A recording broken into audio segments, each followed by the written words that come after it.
So this is a super exciting live stream with Hermione Way.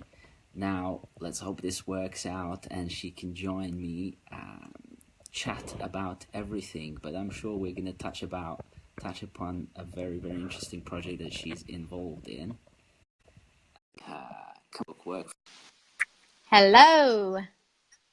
Hello, hello, hello. How are you? Hello. I'm good. I'm good. A little bit tired, but that's what happens when you're running startups and have babies and stuff like that. Exactly. So look, I feel like I've known you for all my life, but it's the first time we actually formally talk. So how do you introduce yourself?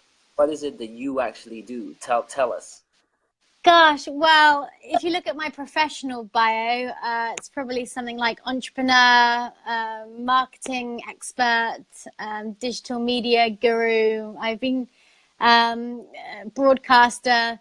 I've had a number of titles in my career so far. But that's a good question. I guess I'm sort of, I don't know. I'm a connector of people, and I love people, and I love using the internet to connect people. So yeah, but I've done many things. And are you actually living in, where are you living these days? Are you living in multiple places or? No, so I moved from San Francisco back to the UK about 2.5 years ago, and I'm living in Suffolk, which is about 1 hour north of London. Sunny Suffolk. Yeah, not as sunny as San Francisco, that's for sure. And so, like, I mean, I came across you and your work and stuff. Like, you were blogging before blogs existed, and you were like a social media person before social media existed. Well and truly kind of a digital veteran, so to speak. What are you working on these days? Oh gosh, well, I was head of European communications at Tinder for a couple of years, and I left there in March, and I went full blown into consultancy. So basically now I'm helping startups all over the world grow their brands online, help with messaging, helping with viral campaigns, helping with marketing and PR. This year I've already got working with 7 different blockchain companies. Last year I only worked with 2. So what does that tell you? So when you say you're working with 7 different companies, in what capacity? Advising them on branding, advising them on what are you involved with? How are you yeah, a bunch of different things really. So for Matchpool, I helped with press for the ICO. So they raised $6 million through an ICO a few months ago, and I helped with getting that hyped up. And I think one of the key drivers in an ICO is hype, media, getting everyone talking about you. So yeah, I helped then, and then I helped launch the London Block Exchange before Christmas. So they're the UK's first ever block exchange, first ever crypto exchange, and they basically enable you to spend crypto on a debit card, and then a couple of other different crypto startups that I'm working on. So yeah, but it's really interesting, this whole new world. I've been in tech for a long time, and there are these trends that come and go. Like a couple of years ago, everyone said that VR was going to be the next big thing. But I think blockchain has the staying power. I think it is the foundation upon which the future of our world will be built, and that's why it's exciting. And so, like, what is just give us a few lines about what your take on blockchain is, and where do you see all this heading, like in the next couple of years? Because you like all of us love to predict the future a little bit.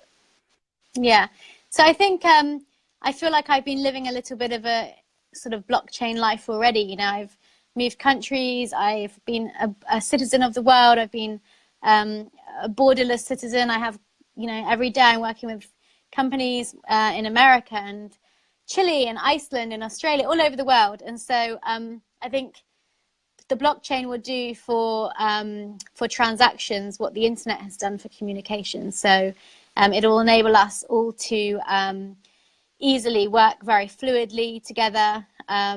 It'll enable things like e-citizenship, so we won't have borders, which is why what's going on with Trump and Brexit is so fucking ridiculous.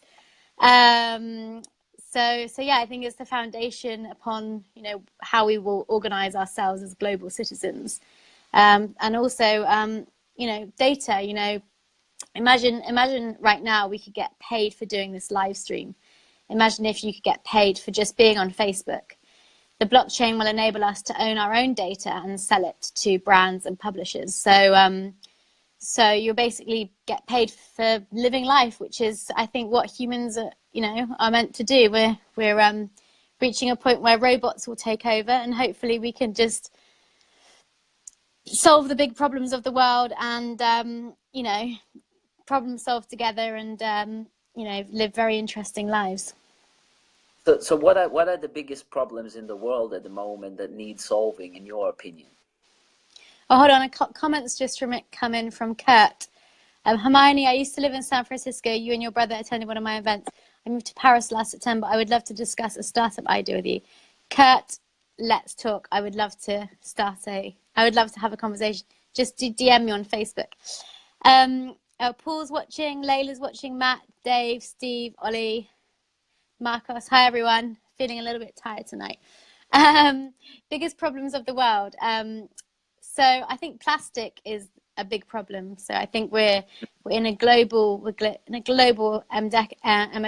epidemic around single-use plastic. I mean, I think the British government just announced they want to abolish single-use plastic by some future date. So I think, you know, governments are logging on, and consumers want to change behavior as well. But, you know, there's a reason that people are getting sick and people are getting cancers and stuff. And it's because plastic's in our ocean. We eat the fish. We're basically eating plastic. We're basically poisoning ourselves, eating plastic ourselves. So that's I think is going to be a big focus over the next few years. If I was a millionaire, that's the problem I would solve.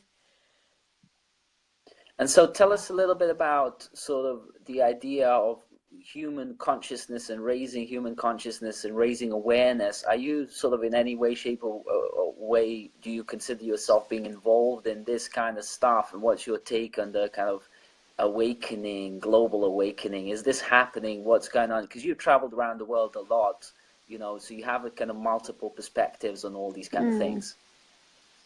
Well, thank you. Yeah, I mean, I think it all started with the internet. You know, social media has given people a voice, and people want to use that voice. And you know, the more we can share videos about plastic, for example, or you know, the more we can share big problems of the world and bring them to the forefront of people's psyche, the more likely it is for people to be woke. And I wanted to say that word for a long time. And you know, I do think the internet is like the collective consciousness of the world, basically, which is why I love being on it, because I feel like I'm feeling the fabric of the universe, feeling the fabric of the world.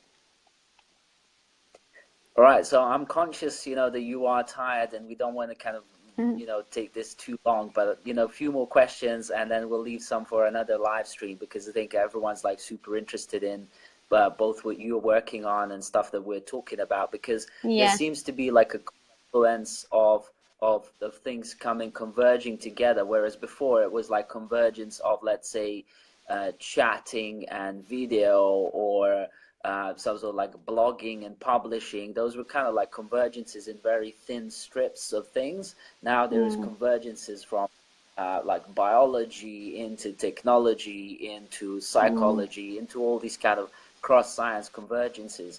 What do you see as like some of the biggest trends that we all need to become more educated on and become more sort of versed in?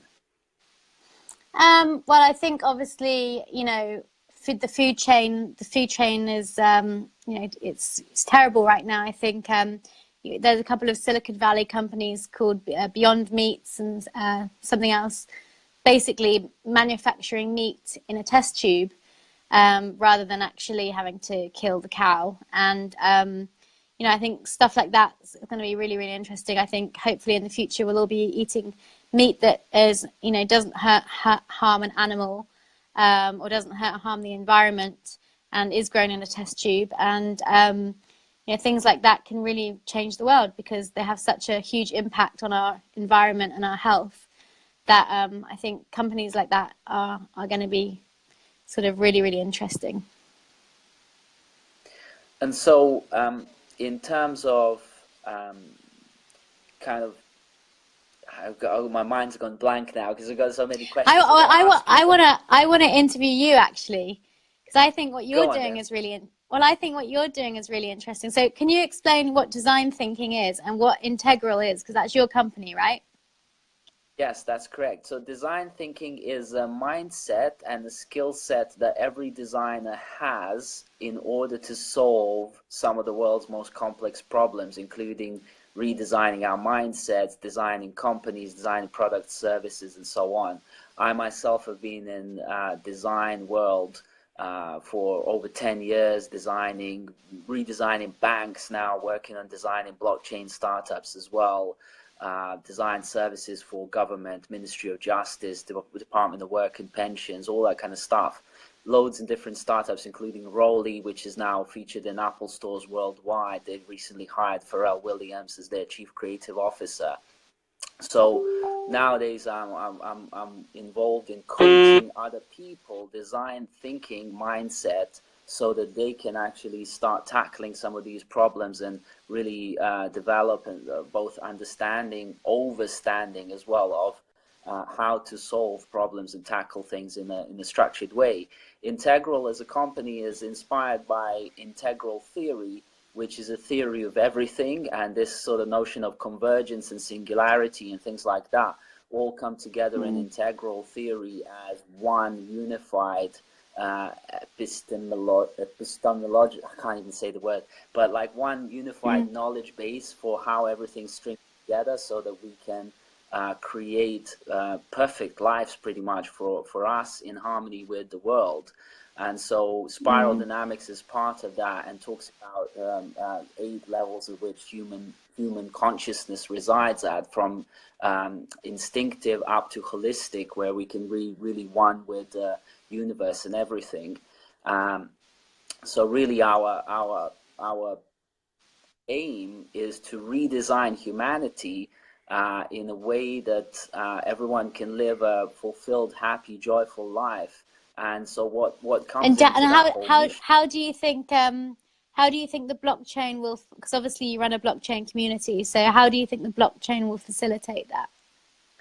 So I've been sort of completely obsessed with blockchain in the last bunch of months. I kind of got involved with that 2-3 years ago through just simple things like buying a bit of Bitcoin and Ethereum and so on when Ethereum came out.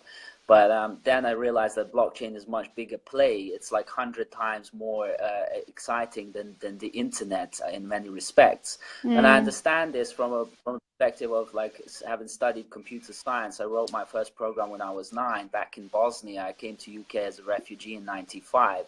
And so I've always been involved in computer science. And now I see blockchain as a distributed protocol for trust between people that don't know who they are necessarily, and that distribution of trust it can be enabled across all verticals in life, whether it's money, I feel like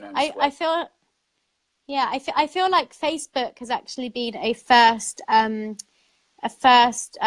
not obviously it's not on the blockchain, but I feel like because you have to have the friend network on Facebook, and if you whenever I meet a new business lead or stranger, I always look them up on Facebook and I see if we have mutual friends.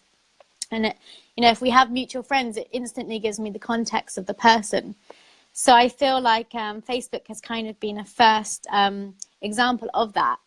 But the blockchain can take it one step further and say, hey, look, we can actually get you paid for your own data and get you to get paid for basically living.